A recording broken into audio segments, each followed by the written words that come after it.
Bonjour à tous, merci de nous suivre pour ce blabla sensé aujourd'hui qui est consacré au Mali une fois de plus. Vous l'aurez remarqué, on consacre 90% de nos productions au Mali. Nous sommes originaires de ce pays. Donc aujourd'hui le thème des blabla sensé c'est 15 mai 2015. Ibeka a-t-il signé le désaccord définitif avec le président français François Hollande? Et pour en parler, j'ai deux prestigieux invités. À ma gauche, Abdoulaye Ba qui n'est plus à présenter, le président de l'APSM, je le dis bien cette fois-ci, parce qu'il m'a repris la première fois. Et nous avons Zouber Sotbar, qui est très au courant de ce qui se passe au Mali, qui s'exprime beaucoup à travers les réseaux sociaux. Il va se présenter globalement lui-même parce que c'est la première fois sur notre plateau, mais vous allez vous habituer à le voir, parce que nous allons l'inviter souvent. Donc merci à Abdoulaye Ba d'être venu une énième fois sur notre plateau. Tout le plaisir est pour moi. Je remercie également la Pacifique de m'avoir invité ce matin. Très bien. Zouber, on vous dit merci, on vous laisse vous présenter en regardant tout droit la caméra et dire qui vous êtes. Très bien, merci également pour l'invitation, c'est un plaisir et un honneur également. Donc très rapidement, Zouber Sotbar, donc moi je suis un ancien élu du Parti Socialiste et également membre des instances de l'équipe de campagne de François Hollande en charge des relations Nord-Sud et de la commission coopération et solidarité internationale du Parti Socialiste que j'ai quitté depuis, et on va dire que notamment par rapport à la gestion du dossier malien, qui a été quand même un des éléments déclencheurs au-delà de quelques aspects purement locaux liés à mon investissement à Argenteuil. Donc ça a été vraiment la façon dont le dossier malien a été géré qui a été pour moi l'événement déclencheur de ma démission du Parti Socialiste. Au demeurant, je reste un acteur averti de la politique française et malienne en particulier. Voilà. Très bien, donc le décor est bien planté. On a quelqu'un de la société civile, on a un ancien élu, donc qui est en politique quelque part. Et à moi au milieu, je vais essayer de faire au mieux mon boulot.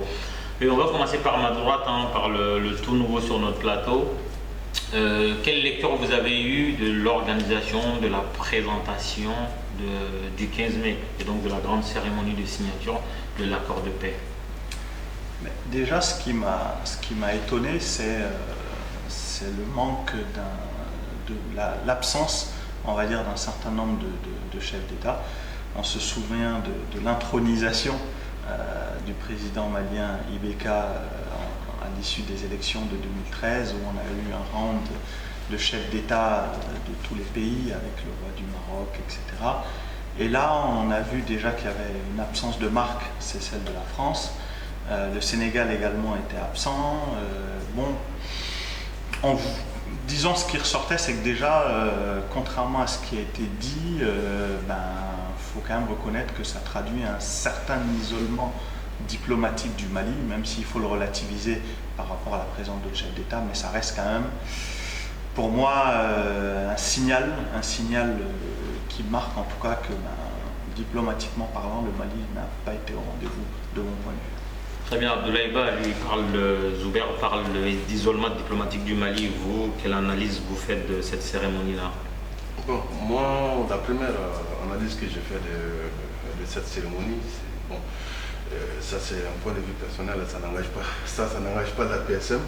Je pense que c'était du grand folklore du point de vue éthique déjà, parce que pour arriver à un accord, déjà il aurait fallu pousser les choses, parce qu'on ne peut pas signer d'accord sans faire vraiment la guerre. Et pour moi, le Mali n'a pas fait la guerre. Il n'y a pas ni de vaincu ni de vainqueur, et toute guerre doit finir obligatoirement quand même à une négociation et à une signature. Mais sauf qu'en face, il y a le jour de l'accord de paix, il y avait des groupes armés qui pratiquaient la guerre et contre la volonté de Bamako qui signait ces fameux accords. De ce point de vue-là, je pense que c'était du grand folklore. Et ce qu'il a dit, effectivement, et je pense que quelque part, le maître français de Ibeka n'a pas suivi, d'où la présence d'un secrétaire d'État. Qui est inconnu au bataillon. Qui est inconnu au bataillon. Et puis, il y a Macky Sall, qui est l'allié principal des pays arabophones, il ne faut pas se les cacher, parce que les derniers événements que le Sénégal, les derniers gestes fait par le Sénégal en direction de l'Arabie Saoudite et tout ça en dit long aussi. Et au même moment aussi, en Arabie Saoudite, ce mouvement avait l'air représentant qu'il s'agissait vraiment. Donc pour moi, il y a une cause à effet, quoi. Très bien. On va revenir donc à l'un des points les plus importants de cette cérémonie-là, le fameux discours d'Ibeka. Pendant 3 minutes, il a lancé une invective contre les Nations Unies, contre son représentant spécial au Mali, Hervé Ladsou, qui lui-même a répliqué le lendemain. Et donc Ibeka demandait de la dignité pour le peuple malien de la part de ces organisations et leur demandait de remplir leur mission, chose que nous ne constatons pas depuis. Et d'ailleurs, la mission onusienne est accusée d'avoir tiré sur des Maliens et ça personne n'en parle, personne ne le dénonce. Et le discours proprement parlé d'Ibeka où il lance des pics à l'encontre de la communauté internationale, est-ce que vous pensez que c'était un discours hasardeux ou est-ce que c'était le discours de divorce diplomatique avec peut-être son mentor François Hollande? Pour moi, c'est un discours hasardeux. On est habitué à ce genre de saute d'humeur de sa part qui traduisent en fait un manque de maturité politique et de préparation de ce genre d'événement. Qu'à un moment donné, la MINUSMA, la communauté internationale, la France en particulier, ait eu un certain nombre de comportements, d'actes, en tout cas qui pouvaient remettre en cause leur impartialité, voire sous-entendre qu'il y avait une certaine duplicité. À titre personnel, je me suis déjà exprimé là-dessus et je continue à le dire. Le Mali a été déstabilisé dans cette affaire-là. La France a une part de responsabilité qu'il faut qu'elle assume. Il n'y a pas de débat par rapport à ça. Maintenant, quand on a un chef d'État, quand on représente l'ensemble des Maliens, on a un devoir, on va dire, de réserve dans ce type de circonstances. On peut trouver d'autres personnes. Il aurait été plus intelligent éventuellement de laisser d'autres personnes, peut-être au sein de la société civile, au niveau de l'opposition, peut-être exprimer un certain état d'esprit de la population malienne ou une certaine vérité crue. Mais lui, en tout cas, vu comment la communauté internationale a été à son chevet, vu le deal, en tout cas on n'a pas la teneur du deal, mais c'est évident que les conditions dans lesquelles se sont passées ces élections, il a été adoubé par la communauté internationale.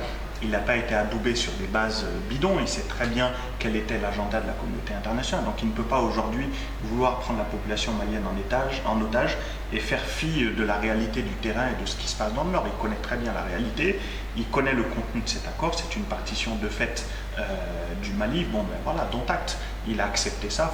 Alors, et ce qui est en plus grave dans son cas, c'est qu'il a accepté ça et sachant cela, il a quand même voulu faire une campagne avec un fond nationaliste patriotique qui a quelque part populiste, qui en plus a cru finalement le fossé entre les Maliens et la situation aujourd'hui, les couleuvres qu'ils doivent avaler, alors qu'il aurait pu avoir un discours de vérité qui n'aurait sans doute pas changé la donne par rapport à son élection qui était déjà actée, puisque pour moi c'est une nomination, mais au moins ça lui aurait permis d'avoir peut-être un peu plus de marge de manœuvre et de préparer l'après. Parce qu'encore une fois, comme je disais tout à l'heure, l'accord il est mauvais, il n'y a pas de débat par rapport à ça.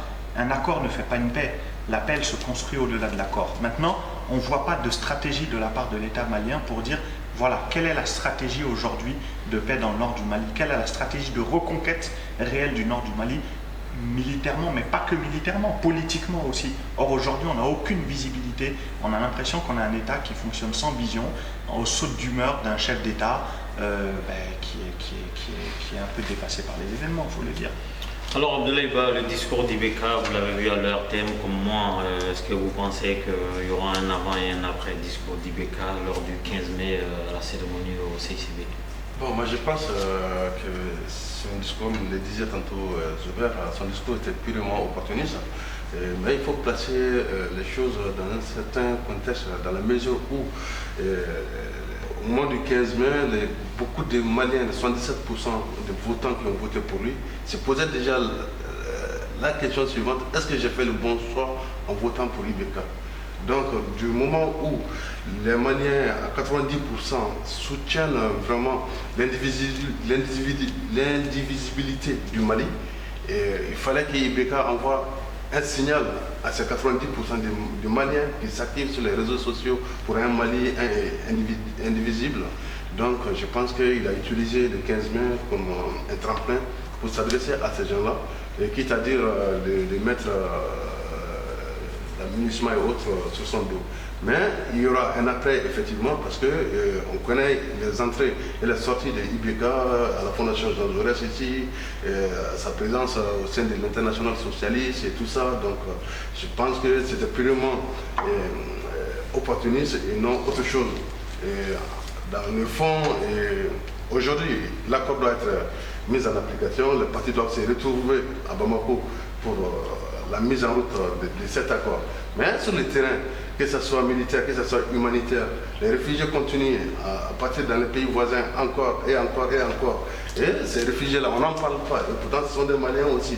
Donc, il va falloir toute une série de mesures que le pouvoir de Bamako doit prendre. Mais seulement, moi, je suis pessimiste par rapport à la capacité de ce pouvoir-là à aller vers vraiment une paix juste pour le Mali en entier. Parce que je pense que cet accord-là ouvre une brèche quelque part, parce que là où moi je ne suis pas d'accord avec ces accords-là, justement, je vais en venir, quand on dit on consacre 30% des richesses naturelles et disons, des recettes nationales au développement des régions du Nord, tandis que les régions du Nord n'ont pas vraiment le monopole de la misère au Mali.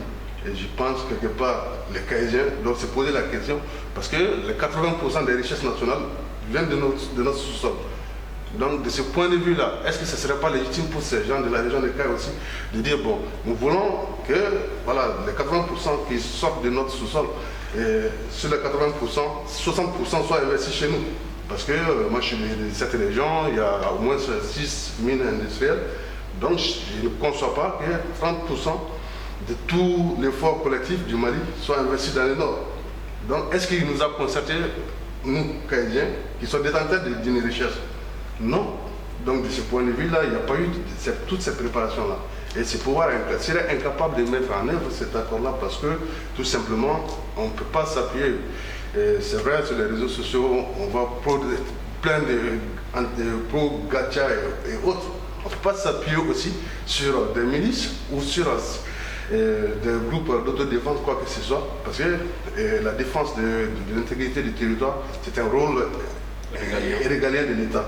Donc du moment où l'État affaiblit, au moment où l'armée française les interdisait de venir à Kidal, donc là, Ibeka ferait toute la donne.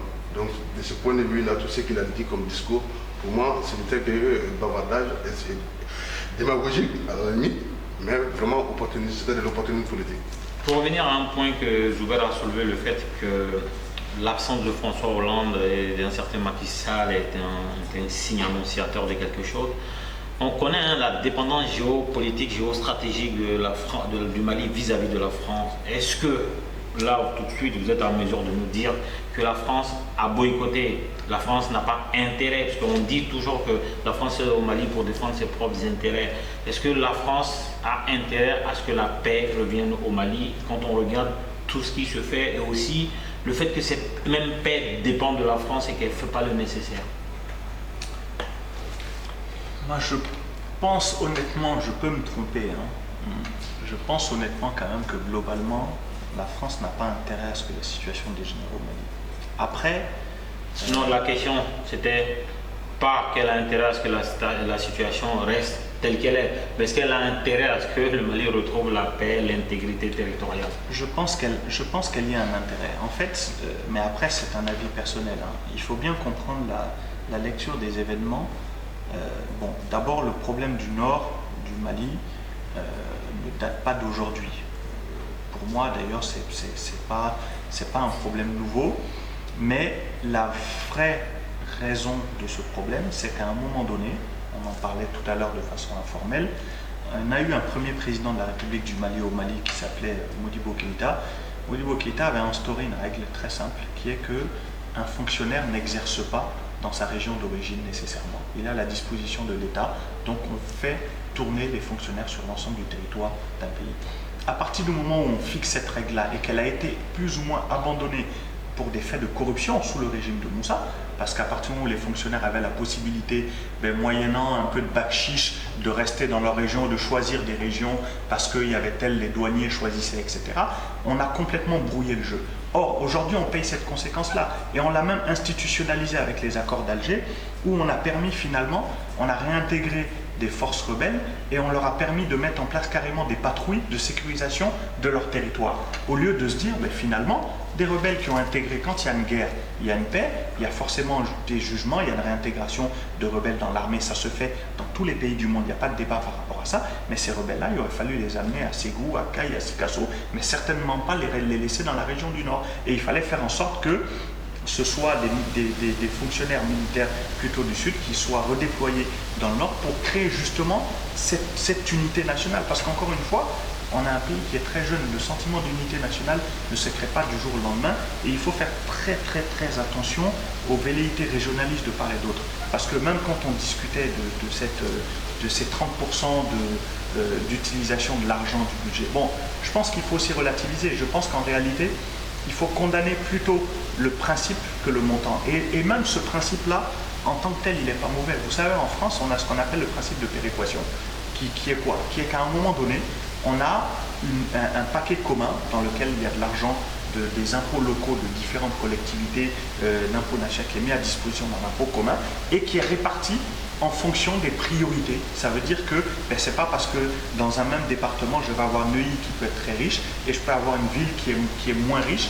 On va faire en sorte que la ville qui est moins riche ait un peu plus d'aide pour différentes... Donc je pense qu'à un moment donné, il faut juste, au-delà de discuter du pourcentage du principe, c'est un, qui est la concertation, et deux, qui est vraiment l'équité qui soit partagée par les populations. Mais en tant que tel, moi personnellement, ça ne me choque pas de dire à un moment donné, de se dire, voilà, on a l'argent, les ressources du Mali qui sont dans un pot commun, et pour différentes raisons, elles peuvent être utilisées, mais on ne le met pas forcément dans un accord, mais elles peuvent être utilisées à un instant T. C'est des stratégies aussi de développement qui peuvent faire qu'à un moment donné, on a décidé de mettre l'accent sur le développement des ressources minières, sur d'autres secteurs.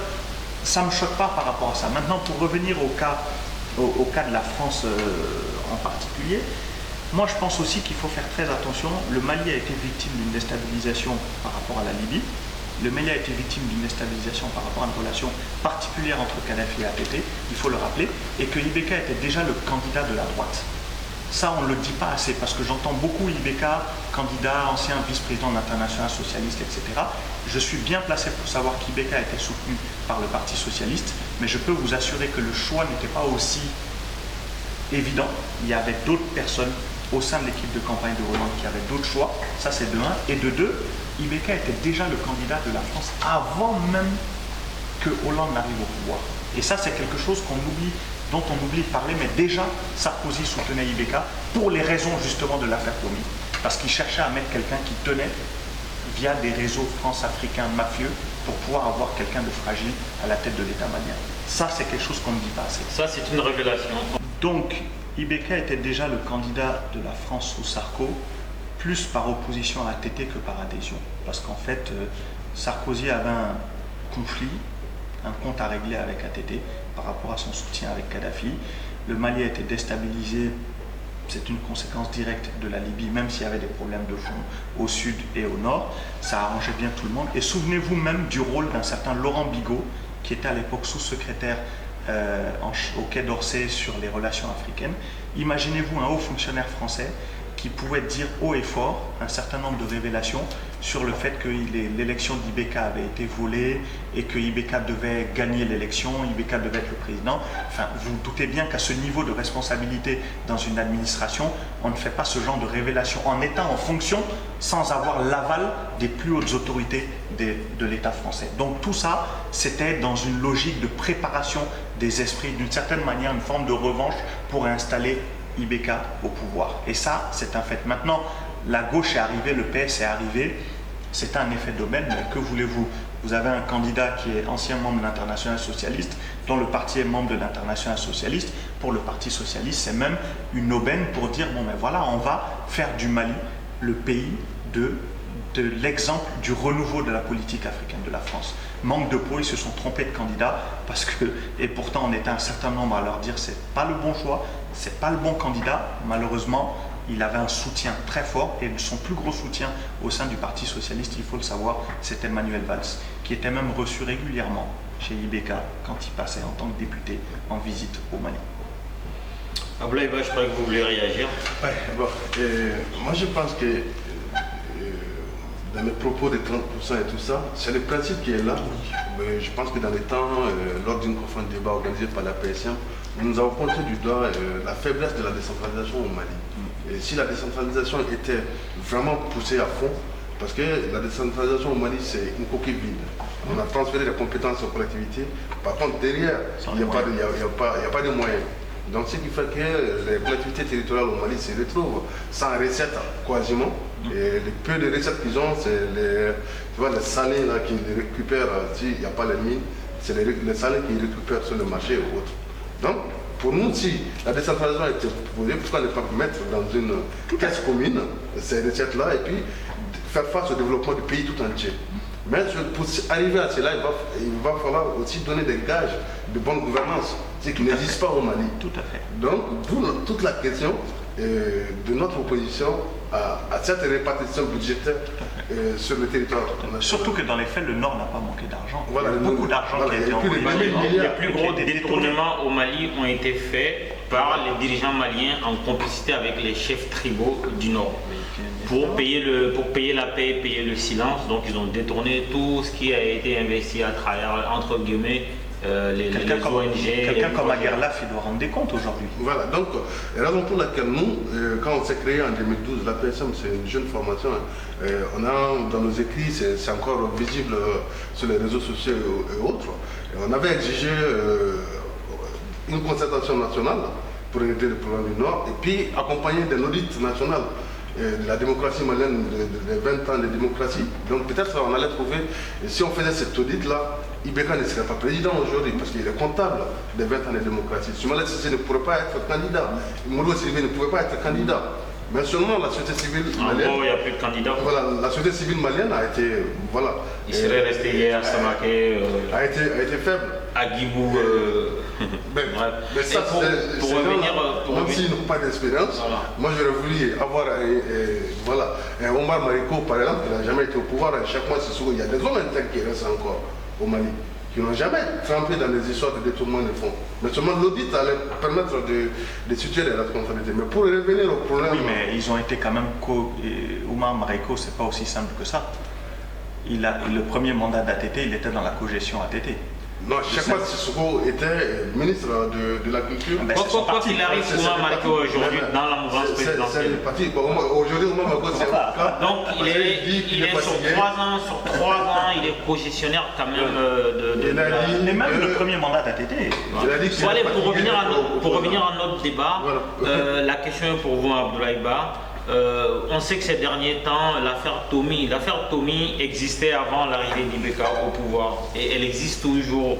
Est-ce que c'était un hasard le fait qu'on déterre l'affaire Tomi une semaine pile poil après le discours d'Ibeka qui a certainement fâché la communauté internationale? Parce que s'attaquer à Hervé Ladsou, c'est s'attaquer à la diplomatie française sur peut-être 2 décennies, parce que ce monsieur représente, il a été ambassadeur de la France aux Nations Unies, il a été au Quai d'Orsay, il a été un peu partout, il était dans plusieurs pays. Est-ce que c'est le fait du hasard que l'affaire Tomi refasse surface, sachant qu'on ne peut pas juger aujourd'hui Ibeka, on ne peut même pas l'auditionner au niveau de la justice? Et donc, est-ce qu'il y a un hasard Au fait, il n'y a pas de hasard. Parce qu'au fait, le problème, c'est quoi? Ibeka, partout où il est passé, ça n'a pas été caché à aucun Malien.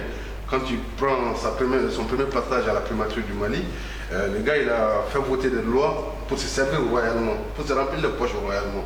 Son frais d'entretien et tout ça, c'est sous Ibeka à la primature que le Mali a vu une caisse noire de la primature, une caisse de souveraineté à la primature.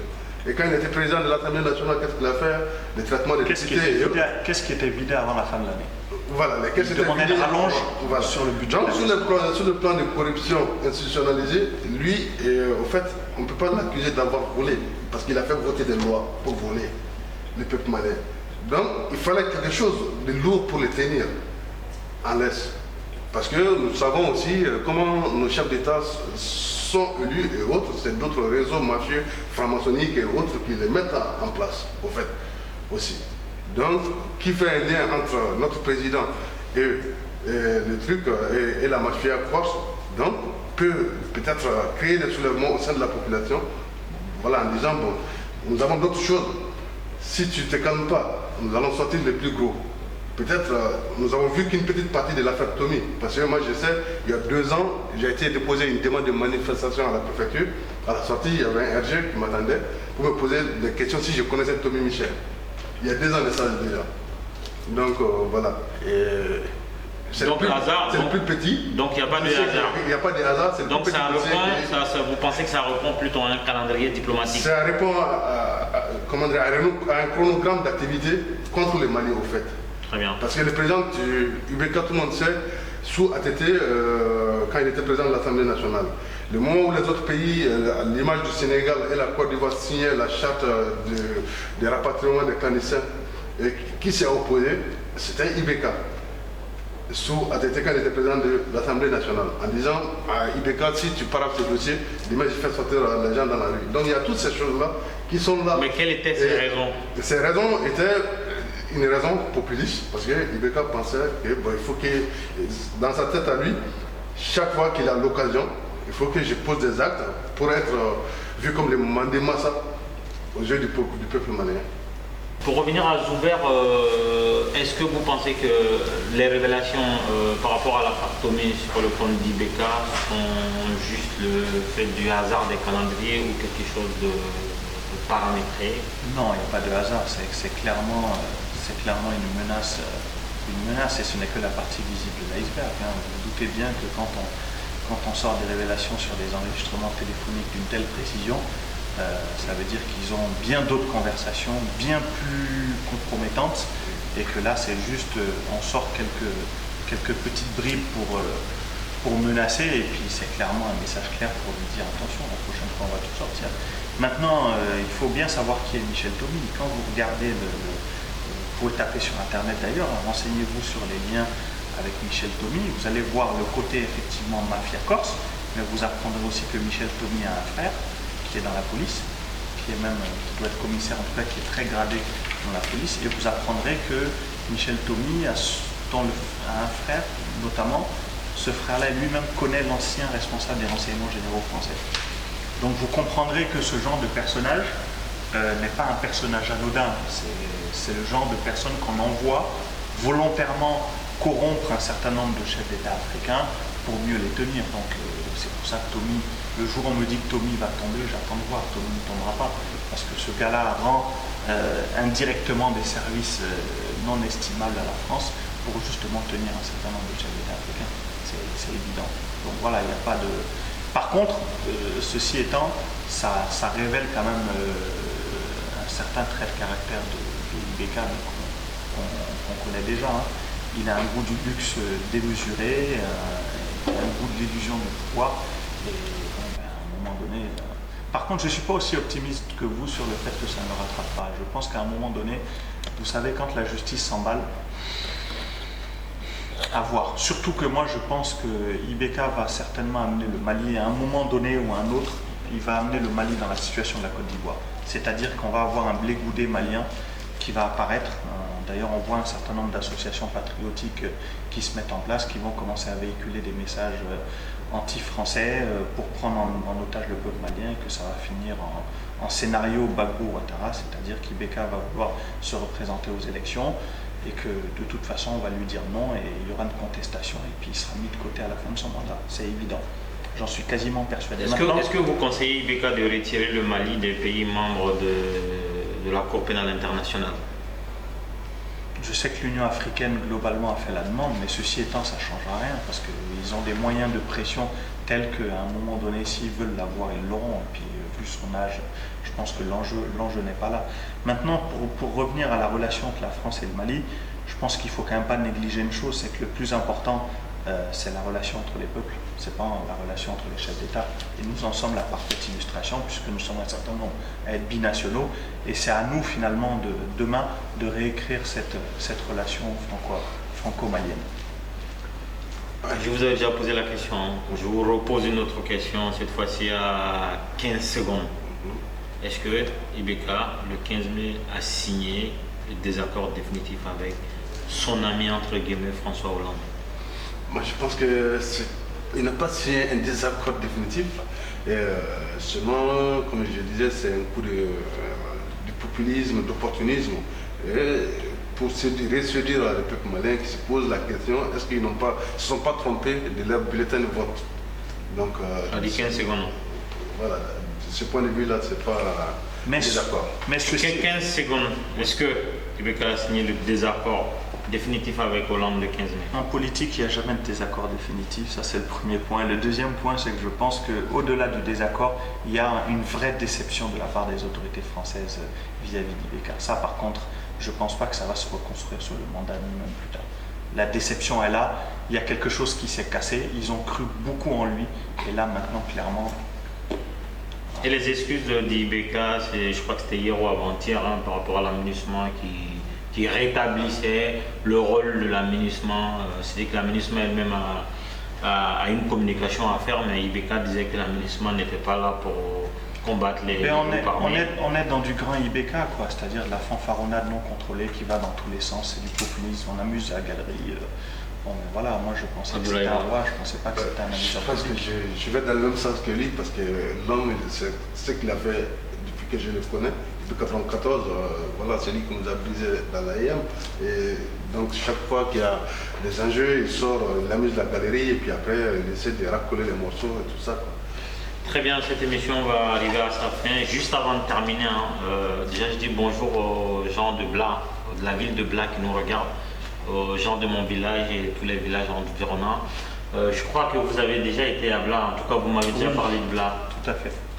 J'ai été à Bla plusieurs reprises puisque j'ai mon oncle qui travaille en zone CMDD à Bla. Dites aux gens que Bla est beau. Donc c'est vrai que c'est une très belle ville en plus qui est très bien placée, pas loin de Koutchala, donc c'est très bien. Abdoulaye Ba. Bonjour à la famille d'Amélie de Bla, qui est une famille amie à ma famille, particulièrement Moutara d'Amélie, et puis votre ville. Mais seulement ce qui est désolant, vous cultivez trop de coton à la part du mil. Donc, par contre, là, à côté de chez eux, IBK et de Koutchala, il n'est pas demandé. Hein. Tout à fait, pour la ça on le petite sait. En tout cas, merci de nous avoir suivis. Merci, je rappelle Zouber Sotbar de la ville d'Argenteuil, ancien élu démissionnaire du Parti Socialiste. Exactement. Abdoulaye Ba, membre de la société civile malienne, président de l'APSM. Merci à vous deux d'être venus honorer notre plateau et à dimanche prochain. Merci, au revoir. Merci.